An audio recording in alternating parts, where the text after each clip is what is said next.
Good evening and welcome to the Nobody Asked Me Guy show. Guys, listen, I'm your host, Melvin Casey Lars, and this evening we have with us Dr. Niecy Fuqua. And guys, listen, I'm going to tell you a little bit about Dr. Fuqua, and she's going to be sharing more with you guys. However, you are speaking and watching and listening to a real Renaissance woman. Now, as an old coach, we should talk to our athletes all the time, especially me, about being versatile. So I want to share this information with you because not only is Dr. Niecy academically astute, she has a program called Authentic Beauties, of which you guys can clearly see she is an authentic beauty.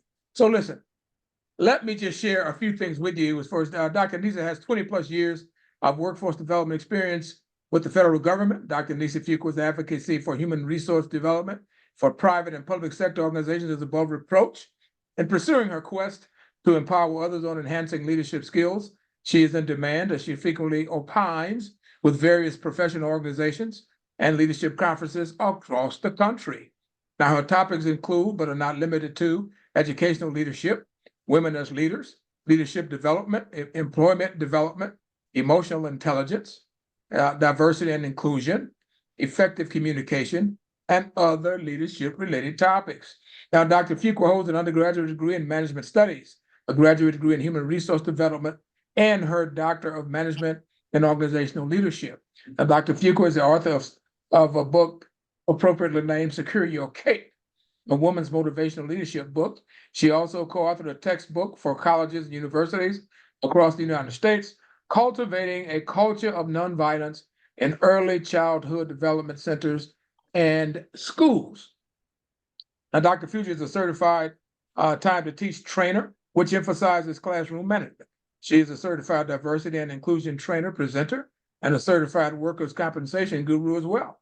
She's a board member of the National Call Dad program, a member of the Black Doctoral Network Association, Eastern Michigan Education Research Association, Diversity and Inclusion Center with the University of Phoenix, and a member of the National Congress of Black Women Incorporated. Now, as we've already shared, she'll be talking to you not only about this, but about authentic beauties. And guys, you're in for a treat. Dr. Fuqua, good evening, and how are you? Good evening. I'm good. I'm good. It's a great day, beautiful outside, so I'm doing well today. Absolutely, absolutely. And we are so blessed and so happy to have you here because we know that you're going to have the audience rocking and rolling because not only, as I shared in the opening, are you an academician, you are a multitasker, and you're a multitasker simply by empowering individuals to be who they are and to be stronger. Now, out of respect, I know most interviewers try to have a set of questions, but you know how I roll. We don't do cookie cutter stuff on the Nobody Asked Me Guy show. My platform is about women's empowerment. Yes. And so it kind of everything, the fashion, the leadership all rolls into the one area. And so initially I started, and I'm still at it, as far as, motivating women, other women, younger women, older women, all different types of women, and men as well, to accomplish their goals and dreams in life. And so that's what you will find on my page, maybe quotes and things like that. But to speak at the conferences and to speak, I remember speaking at one conference. It was an engineering conference, and they wanted me to come and talk about my book, Secure Your Cape, right? So that book is about motivating women to accomplish their goals and dreams. And so I always start my conferences out when I'm talking about referring to my book, is that I always ask everybody to close their eyes and imagine, taking flight, doing what you need to do in life, that you're going through the storms, you're going through the, those are the challenges that we have in life. And so I kind of use that metaphor and landing and then getting back in flight and doing what you have to do. So how this evolved into fashion is that I attended this fashion competition in Destin, Florida. And so when I was there, I didn't even know it was a competition because when they advertised and said, hey, you want to be a part of a women's empowerment? Yes, I want to go. So I went, my sister went down with me, And so I was like, oh, this is a competition. Okay. So, I was in the show, and during the show, what I noticed was a lot of women and these beautiful women, oh my goodness, beautiful women, but they did not have any self-confidence. A lot of them didn't. I can't say all of them. A lot of them didn't. And so during the show, I would be just kind of talking to them. I remember a young lady being in the bathroom just crying. She was so nervous, and I had to kind of talk her out of the bathroom. She was throwing up and everything. I was like, if this is what you want to do in your life, let's get out of this bathroom. Let's do what you need to do. I said, there's no sense of hiding. What are we hiding for? And so that was kind of like my whole thing that I did, which I loved it, because my sister was like, oh, look at her, go over there to that one, she's crying. And I would run over to her and I would say, hey, this competition does not define who you are. You have gifts and talents. We all have gifts and talents. We just got to figure out what they are. And so the things that we are passionate about and that we can do well, I consider those gifts. Now, if we're passionate about something and we can't do it well, like everybody's seen American Idol, where those people, some of them on there, they're passionate, they think they can sing. They're really passionate about it. But guess what? That's not their gift, because they're not blessing others with it. And so to come to the fashion, so I own a fashion house.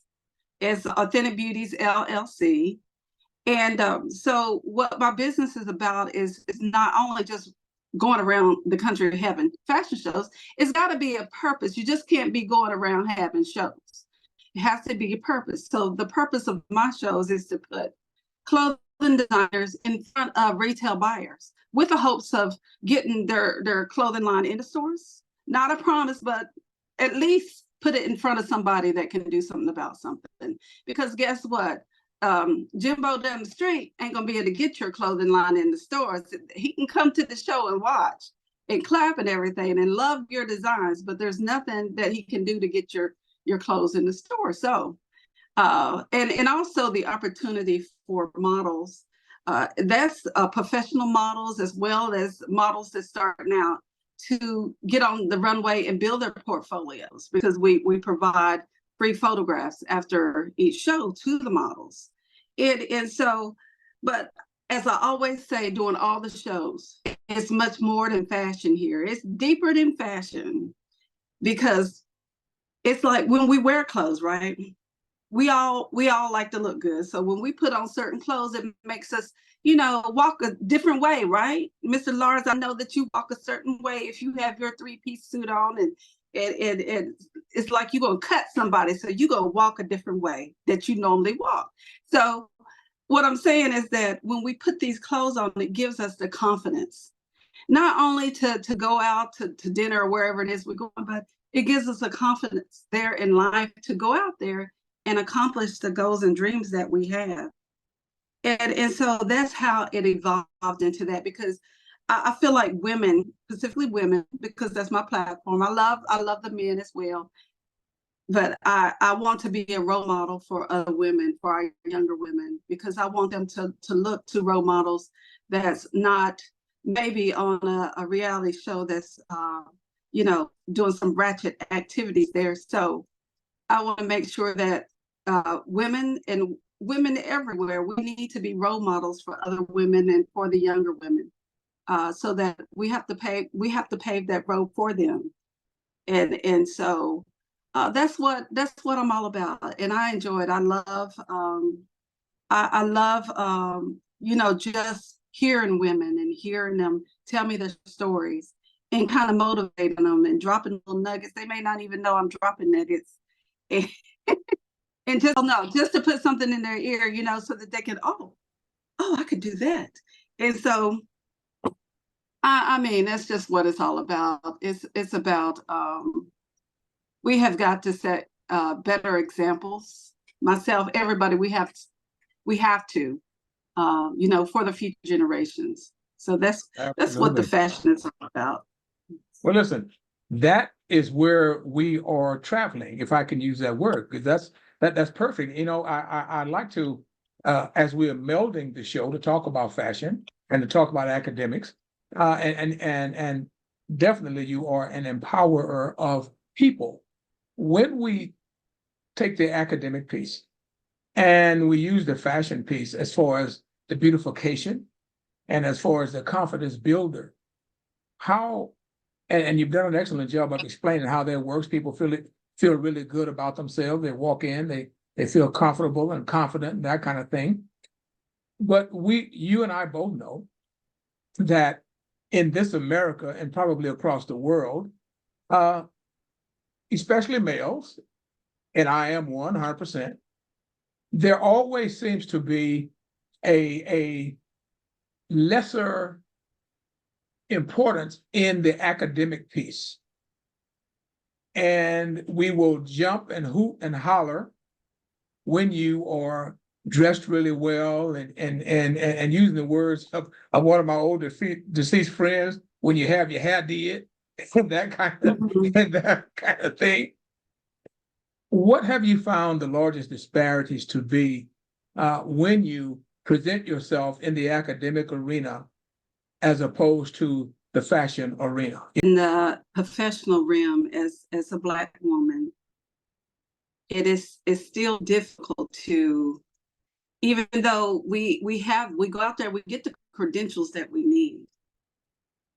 It's very hard to get a voice at the table or seat at the table, per se. I believe that in the fashion business, so they're looking at it, okay, what do you know? But even if you bring substance in the professional side of it, it's still like you have to really prove that you can do what you can do. But in the fashion sense, in the fashion business, is a visual. The first thing is a visual thing, because people are going to look at you, and then maybe they will listen to you. But then on the other side, it's not a visual thing. It's more, well, I guess you could say it's a visual far as minorities are concerned. But I don't know, on both sides of the house. It's kind of like, I can tell you that I feel like I have two different personalities. Because when I'm on this side, on the fashion side of the house, I'm so happy, and I guess it's because I'm passionate about what I do. So I'm so happy, and I enjoy being creative, and I enjoy motivating others, and the colors and the dresses and designing the clothes. I really enjoy that type of thing. But then on the other professional side of the house, I enjoy my work. Don't get me wrong, I enjoy my work. However, it's a more serious type of situation. And so I think that people take you as much as you give them. I don't know how to explain that. It's just that this serious over here is fun over here. This is a stress reliever for me to do fashion. It's more of my hobby, I guess you could say, because I'm passionate about it, and I'm trying to make other people happy. So I don't know if I answered that right, but Yes, you did. Actually, it's a perfect segue into our DEI question. I definitely want us to talk about that as education, academics, fashion evolves, and we keep moving. And my question, excuse me, is there's so much pushback against diversity, equity, and inclusion. There's so much pushback about people being woke and that kind of thing. And it's coming from white males. Let's just be honest about that. mm, However, when we talk about the pushback, if you will allow me to share this part of the statement, I know in one segment we were talking with Mrs. Elaine Eason Steele of the Rosa Parks Foundation and Miss Anita Peak, and you shared with us a story about where you were in charge, you were in the meeting, you had to set the meeting up, you had to do the process, and you needed some extra copies. And this was not a male, this was a female that actually took offense to you being in the space that you were in. So as we talk about DEI movement and woke, etc., will you kind of share with us a little bit about that story? Wow, that story, I told you that story years ago, right? I remember it well. Yes, okay, so this was an office setting, and so there was a leadership meeting that was going on. And so I was in the leadership meeting because I'm over the diversity and inclusion program. And so I was there. And so one of my coworkers that was, she was helping us out, get us copies for everybody that was in the meeting. So she came in for a little bit, but then um, we ran out of copies. So I had to run back downstairs to see if she could run some more copies for it. And when she was running the copies, she was, "You need to know your place." And I'm like, "What? You need to know your place." Just didn't say it once. She repeated it and, had a little attitude. "You need to know your place." And so I couldn't understand. I didn't really react in a negative way because I was like, what in the world? And if memory serves me right, I believe I may responded by saying, "Yeah, I know my place. I'll be all right. I know, because she was upset because I was sitting at the table with the leaders. She thought that I should be sitting along the side of the wall with the secretary who was taking the minutes. So yeah, that was offensive. That was disappointing. That was disappointing because I feel like as a woman, even though she was not a Black woman, is we still have to support each other and uplift each other. And so for her to say that I need to know my place. Well, what is my place? That took me all the way back to Rosa Parks on the bus. That really did. I was having flashbacks like, really? I need to know my place. And so since then, over the years, me and that individual, we talked about it. This is after the last show. We talked about it, and she apologized. She apologized for it, and I'm good with that. If you can admit that you was wrong, and let's move on. Let's see what else we can do to kind of motivate each other and uplift each other. Let's don't pull each other down. Why would you say that? We had a discussion. Why would you say that?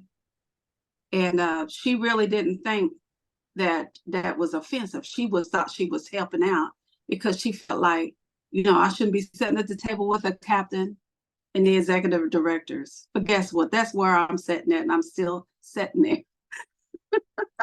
So that's what that's. Dr. Niecy, I wanted you to reiterate on that because I have, and that's why you see me looking over here. I have a lot of young listeners. They're all youth. They're all over 18. I like to make clear that with my guests is that they're all grown, but they're young.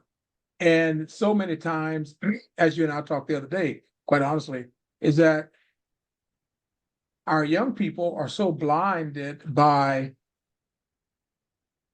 TV and all of this kind of stuff, and they think everything is just super okay, and they act like it's very difficult for them to understand that these kind of things still go on. And we're talking to a person that has a doctorate degree, and you do all of these kinds of things. You have fashion house, you have all of this stuff, and you have a person that was, and God forbid you nor I is belittling her position, but you have a person, even if she wasn't a secretary, but in this case, she just happened to be a secretary, to have the audacity to say to you that you need to know your place, and your credentials, I'm sure, were as many, if not more advanced than the gentleman that you were sitting with. And that's why I'm sharing. I asked that question because when we talk about empowering women, I know, again, as a male, that women are often faced with that, and sadly, far too many times from other women as well. So in the fashion world,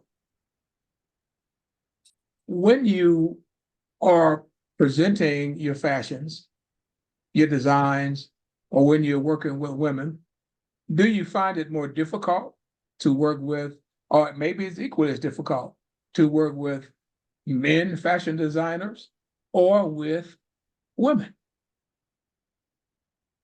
It's easier to work with men.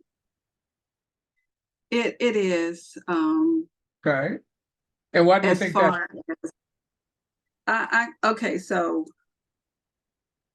you talking about the designers at the shows? Is it easier to work with the designers or The designers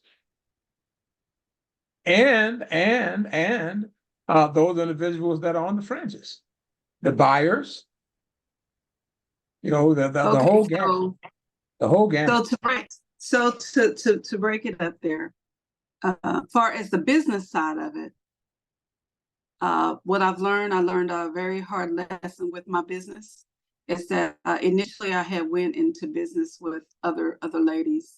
We was partner up, and so long story short, that's I mean it was just too much conflict, a lot of drama, unnecessary drama, people that did not have a vision didn't want to put into the vision monetary, didn't want to put any work into the vision, just wanted to show up at the shows and take the credit.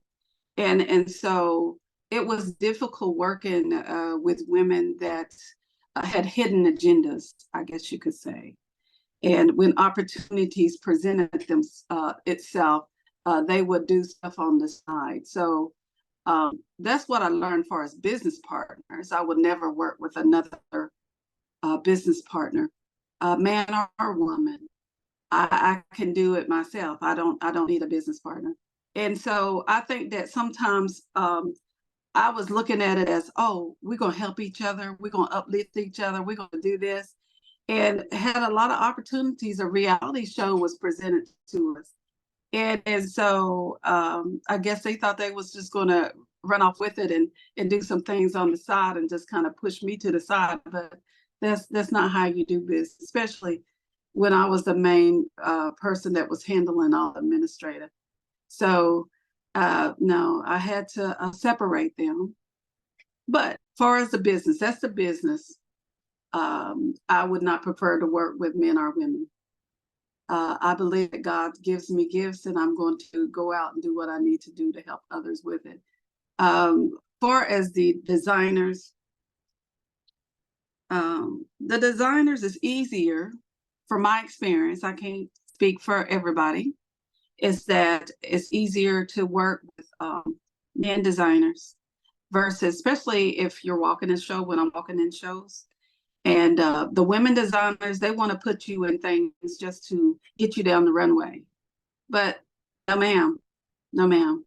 I'm not going to be showing everything that my mama gave me on the runway. I'm sorry. That's not happening, because what they always say is that it doesn't matter what they give you. Just put anything that they give you and you walk down the runway.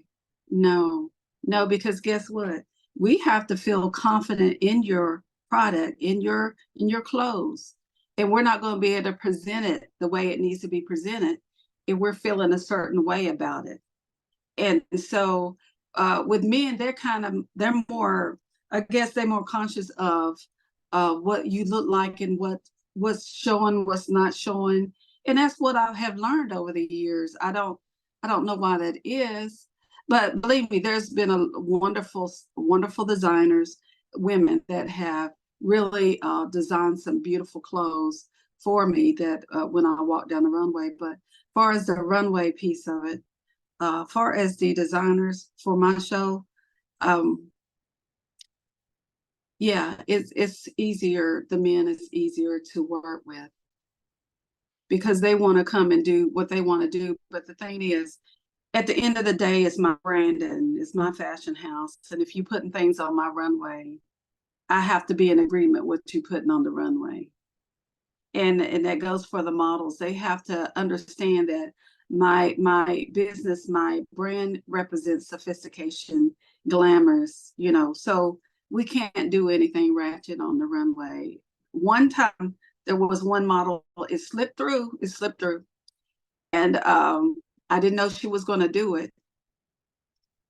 And she was an older model, very beautiful, didn't look like she was in her 70s, beautiful.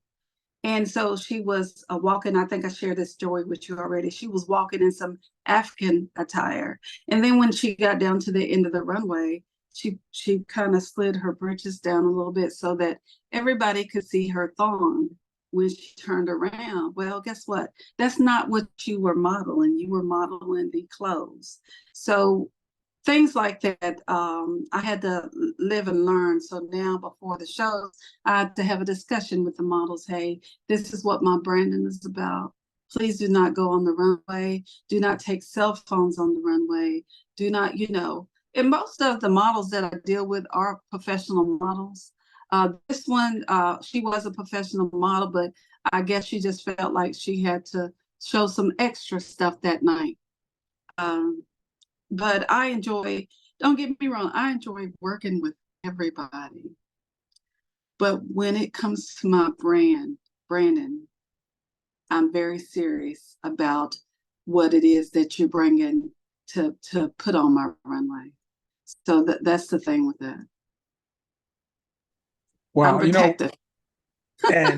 and well, you should be. And that it sounds kind of like being in the education field. I'll be honest with you. I'm listening to what you're sharing about the things that you work with and things you expect and how the process works. Now, working with with academicians, if I can say that. I know sometimes we use that term loosely, but when you're doing your talks and you're doing your workshops and you're talking about strengthening and empowering individuals, and I know that you did. I want to look again. I know you did the Secure Your Cape, a woman's motivational leadership book, and also when you talked about the book about working with our students in its childhood development centers and schools and things of that nature. Do you experience, should I say, have similar experiences with school administrators? I mean, let's just put it out there. Do you, or have you found that to be sometimes an albatross, being a woman in a leadership position where you have males and or females who may not be receptive because they don't respect the academic piece that you bring to the table? I would have to say, I have a really high respect for school administrators, the whole educational field. They're teaching our children, and and I can say that I've had really positive experiences with the educational administrators. I really have. The door's always open. If I need something, oh yes, you can do this. You can pass these out to the teachers. You can make these surveys, whatever it is that you need. You can go ahead and take care of it. I think that the only challenging piece might have been the school district offices, and at the school levels, very good, but at the school district offices, it's different. It's not the same. They the same respect. But yeah, I have experienced positive, mostly positive.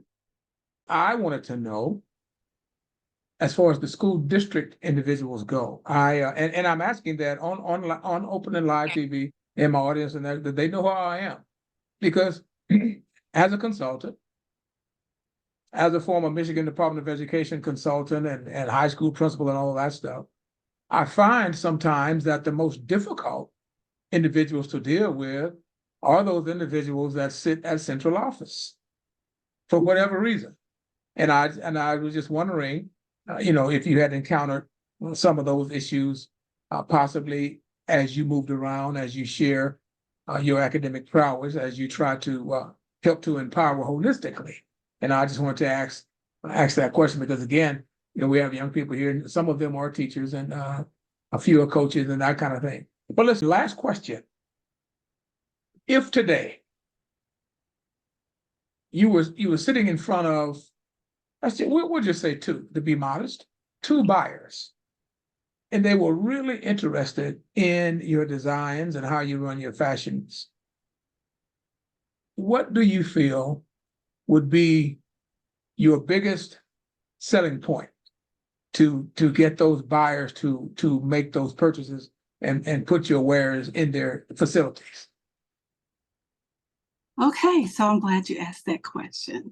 And so, as you know, I'm getting ready to launch my new clothing line, Authentic Beauties, and it's going to be called the Rainbow Collection. And it's because it's not tied to any specific community. It's a rainbow collection because it's different colors, and it's beautiful. God made it, you know. And so the dresses are formal dresses. My first collection will be formal dresses, and each dress is a different color, and it represents my branding. It's a sophistication. It's not anything. It's sexy and it's classy. It's classy sexy, I guess you could call that. And so to get it into Like the that buyer, word combination. yeah. Like that word combination, yes. And so it's for all ages. It's not just for women my age, or it's for young women, it's for older women, it's for all women. We want them to be able to feel confident in everything that they wear. And so yes, it shows it shows a little skin, but not, you know, it has, some of them have splits, but not all the way up to the thigh. We're not doing anything like that. But to sell it to a buyer, I would say that um, my, you know, my dresses, my fashions, they're classy, and they're, you know, you can see yourself in my dress. So I want every woman to be able to see themselves in my dresses. And it's not that during this designing process, I'm not just like taking all of my ideas. What I do is I have focus groups with young women and with older women. I ask them questions. What would you like to see yourself in? And, you know, and I get some kind of ideas of what they would like to see. And that's how I design my dresses. And so I think that I have a dress that would complement uh, everybody. I've just about almost finished my collection up. So hopefully I will be putting an announcement out there soon so that everybody can come to my show and just support and get the buyers in there. And not only my line, like I said, my fashion house is about putting designers. So that's other designers as well, putting their product on the runway so that they can be successful in life. So, and if it doesn't, I mean, the way I see it is that regardless of how many stores, it can get into one store, it can get into two stores, it doesn't matter. As long as they're out there and somebody has access to them. And so that's what it's about. But I would like to say that during my fashion shows, I honor one lady each show. And I normally pick an older lady, have the dress design. They wear designer dress, and they have the opportunity to walk the runway. So we present them with gifts, you know, gift bags and things like that. So it makes them feel very special that day, and have a little write up. I actually have programs at my shows so that people know what designers are at the show, who's at the show, who's the authentic beauty that we're honoring. And so you all have to check us out. So hopefully, soon as my fashion line drops, guess what? There's going to be billboards up. Everybody's going to see the fashion and just coming out there. So look for it. Fantastic.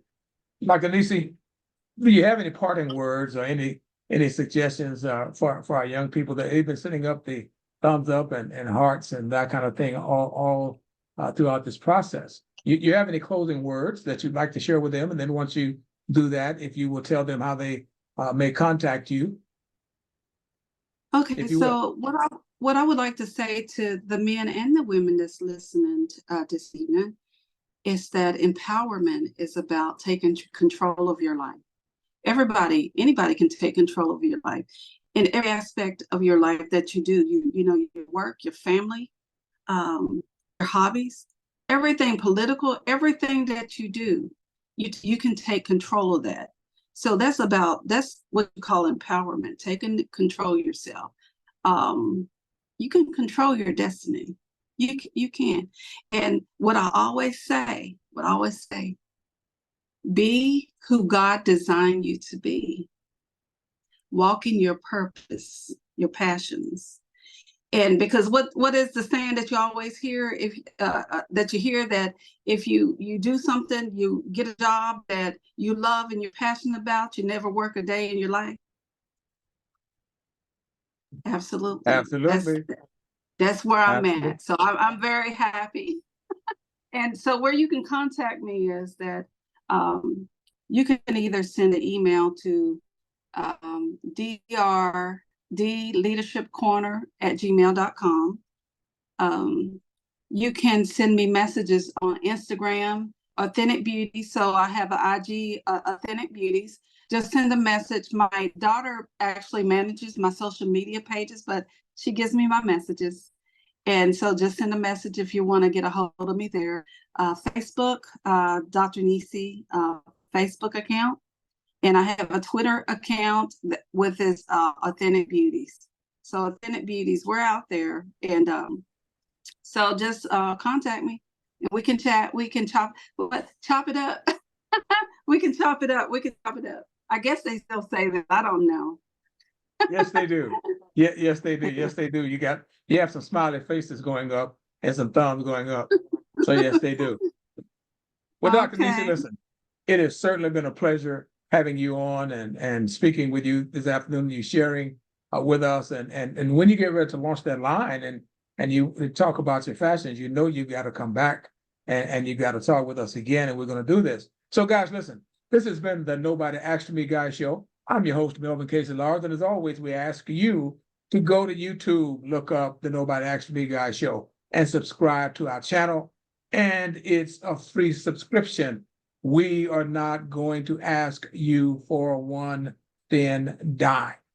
So guys, listen, this has been Dr. Niecy, and she's talked with you about fashions, and fashions would never be the same. The runway will never be the same with Dr. Niecy walking those runways. Dr. Niecy, it's been great, sweetheart. We love having you here, and we look forward to having you back again. Thank you. It's my pleasure.